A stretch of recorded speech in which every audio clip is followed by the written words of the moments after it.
There are missing person cases that begin with violence. A broken window. A scream. A witness who saw too much. This one begins with something quieter. A little girl asleep in her bed. A storm outside. A house where everyone thought she was safe. And sometime before dawn, on Valentine's Day in the year 2000, 9-year-old Asha Degree got up, took her book bag, opened the door, and walked into the cold North Carolina rain. No one heard her leave. No one saw her step out of the house. No one knows why she did it. But at around 4 in the morning, drivers on Highway 18 saw a child walking alone on the shoulder of the road. Not in a dream. Not in a rumor. On a real highway, in the dark, in the rain, with trucks passing beside her. One driver was so disturbed by what he saw that he turned around to check on her. And when he did, the little girl left the road and disappeared into the trees. That was the last confirmed sighting of Asha Degree. Everything after that becomes the kind of mystery that does not let you go. Because the question is not only where she went.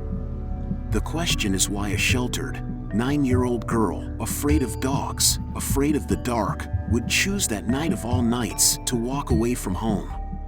And if she did not choose it alone, who was waiting? Asha Degree lived just outside Shelby, North Carolina, with her mother Aquila, her father Harold, and her older brother, O'Brien.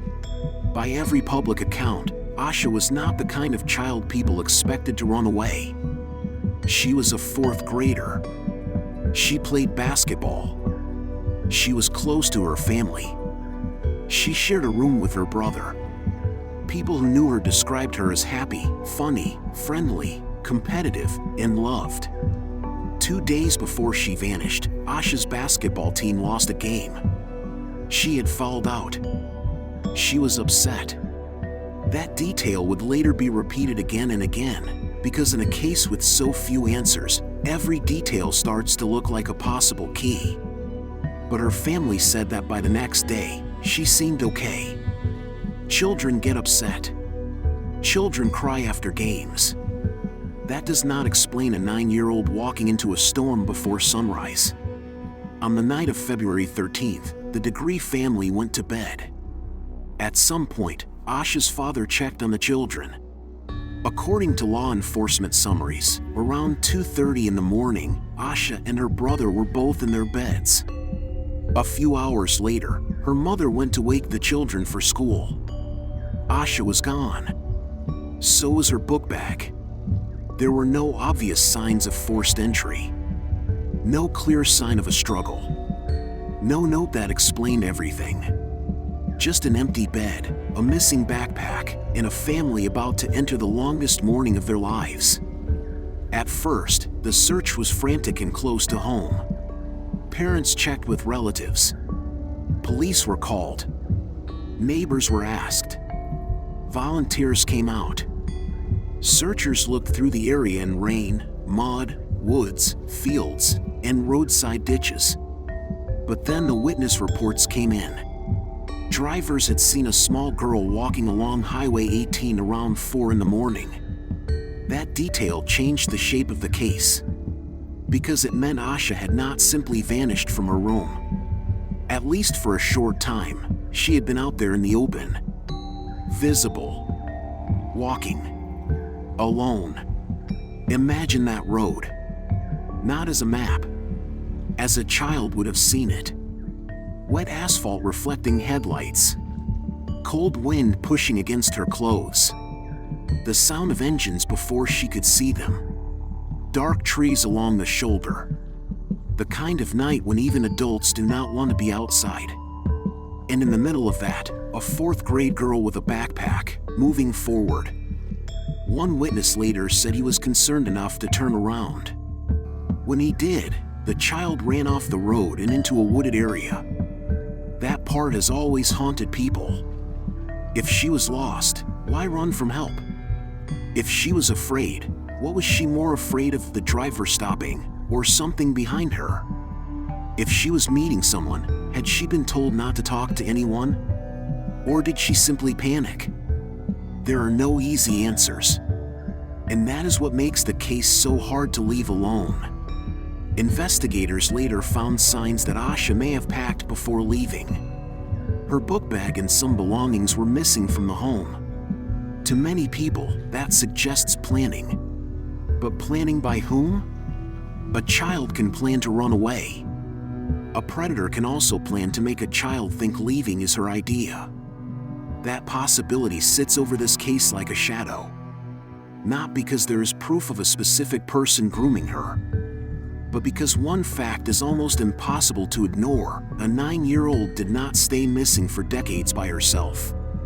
Somewhere after that highway sighting, something happened. Days after Asha disappeared, searchers found items believed to be connected to her near the area where she was last seen. Public reports over the years have described personal items, including things like a pencil, a marker, and a hair bow, near a shed close to the highway. Those small items matter because they create a terrible picture. A child was not only seen on the road.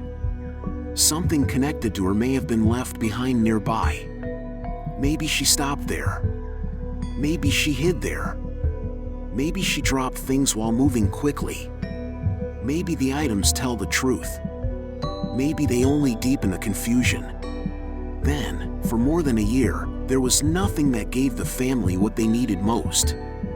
No Asha. No arrest. No clear explanation. And then, in August 2001, a construction worker found something about 20-some miles away, in another county, near Highway 18. Asha's book bag. It was not sitting openly on the side of the road. It had been discarded in a way that made people wonder whether someone had tried to hide it. The backpack was sent for forensic testing, and inside were items that raised even more questions. The FBI later publicized 2 items that investigators said did not belong to Asha: a Dr. Seuss book, McElligott's Pool, checked out from her elementary school library, and a New Kids on the Block t-shirt. Think about how strange that is. Not a weapon, not a confession, a children's book, a shirt. Objects ordinary enough to look harmless, but unusual enough that investigators wanted the public to help identify where they came from. Who had access to them? How did they end up in Asha's bag?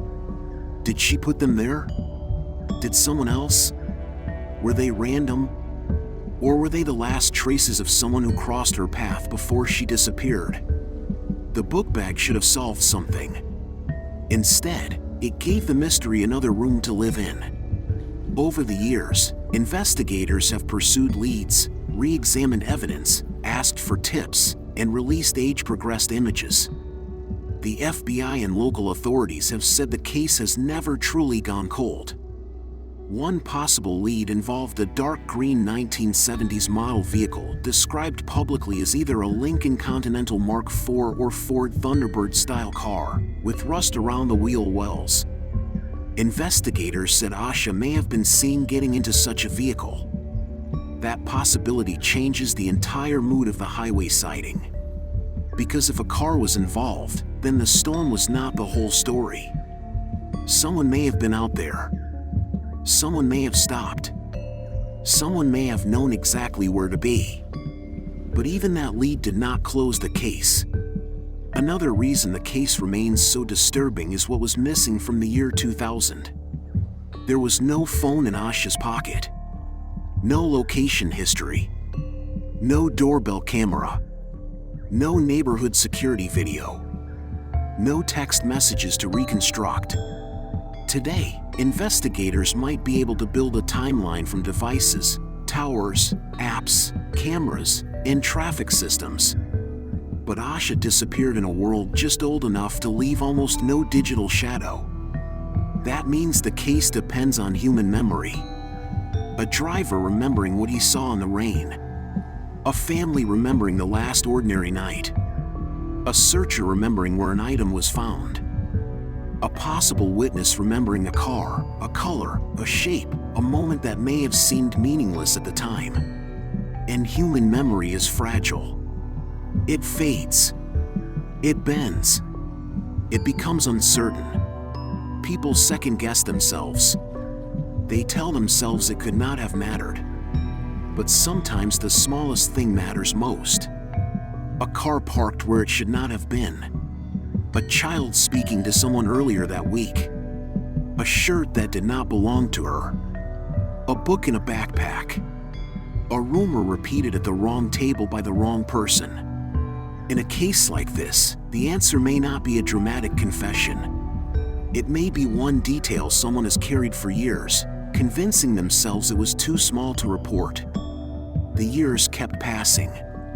Asha would have become a teenager, then an adult. Her family kept hoping. Her community kept walking. Every year, around the anniversary, people remembered the little girl who left home before dawn and never came back. And the same questions returned. Why did she leave? Was she lured? Was someone waiting? Did she ever reach the place she thought she was going? Or did she realize too late that the storm was not the danger? What makes Asha's case so powerful is not only that she disappeared.